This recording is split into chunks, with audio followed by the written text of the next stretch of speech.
was a story that I read by Fernando Urrea. He's a Mexican-American writer. It's called The Devil's Highway. It's a story about immigrants, perishing in the desert between Sonora and Arizona.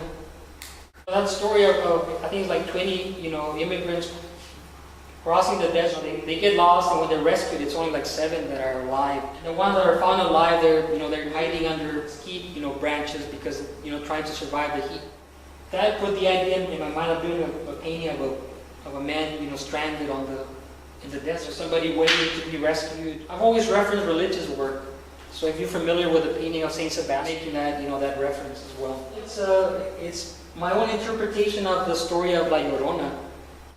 It's the story of a woman that goes insane because her husband left her, and she drowns her children in the canal or the river, depending what kind of body of water you live close to. I decided to also make it contemporary, and it could be a woman that is crossing the river, trying to find a better life for her family, or she's thinking about murdering her children. It's not in the actual process of doing it.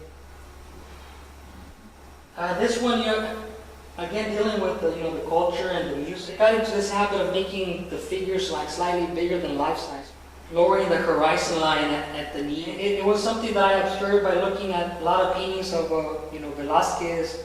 Perspective and the horizon line are really important in artwork. And the instruments, they're incredibly beautiful instruments when you see them.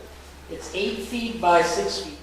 And the story, The Flame of Mars, from the book The Metamorphoses by Ovid. Ovid was a Roman poet.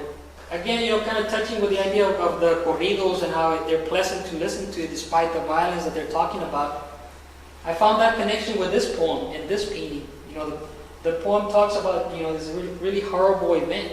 The family or the community of Marcias. They're in the background. They're devastated and they're crying. They cry so much that their tears mix with the blood and it forms a river. That's a metaphor. I couldn't help but being from the border and because of what's on the news, I started to see the connection of what's the connection between violence in Mexico and that is really what is filling the river, blood and tears of everybody suffering in Mexico. I'm taking a poem from Roman times and finding something in common with what's happening in Reynosa, Laredo, or Ciudad Juarez. I couldn't, because of my interest, I couldn't help but see the connection. And one thing that's really interesting about this painting is that at the time the Titian painted this, there was a war between the Venetians and the Turks. A general that was captured by the Turks, and he was skinned alive, and they put the skin on a box and they shipped it back to Venice.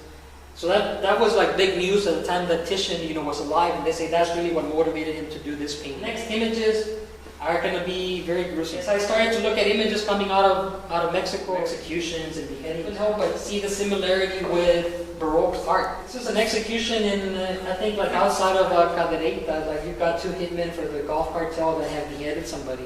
It's a Caravaggio. It's David with the head of Goliath. I immediately saw the connection. And this is something I found on the internet of somebody that had been, beheaded. And I think this one in particular was right across the border in Reynosa. And this is the head of John the Baptist. In my mind, I've got these paintings, and I'm looking at the previous image. That's my painting, the head, and then to make it more contemporary, the piece of duct tape.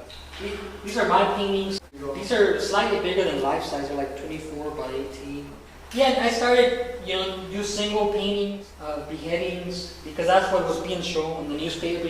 One head would turn up, like in 2008, 2009. And see, people see them and they're like, I'm praying. You look closely, you see the blood, and it's like, sometimes they'll deliver a head in a sack. Trying to seduce people into coming in and looking closer at the work. This was an execution video. They wrap you up with duct tape. You pull your pants down so that you can't run away. This one again is like 7 by 5 feet. It's an execution scene with a lot of symbolism. Up here I've got different animals that are symbolic of good and evil. Again, the horizon line, city lights, because all the crimes usually happen outside the city. A mesquite tree in the background representing evil. I decided to use a plastic figurative work. It just has a more direct connection to the audience. Like people get the story. These are just close-ups of the painting. Yeah, this is like 8 feet long by like 6 feet tall. You know, it's called the levanton. You know, levanton means like you're picking somebody up or you're kidnapping somebody.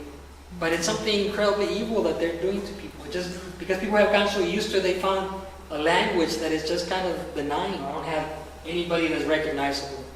You know, I don't have Chapo Guzman on there. You know, it's just people acting out the scene that I have sketched and and the story that I've been told. You know, I had a friend that his brother was kidnapped in Ciudad Mier because he owed some money to the Zetas. This is back in 2008. And so he told me how the story happened, and then looking at, you know, paintings like Christ being taken by the Roman soldiers, or the rape of the Sabine women, looking at all that work and, you know, filtering it to my head. This is the preparatory drawing. The drawings are not as big as the paint. So I grid it and then I increase the scale, transfer the drawing to, you know, life size, because it's just a lot easier to manage the composition when it's small, and then just increase the scale to life size.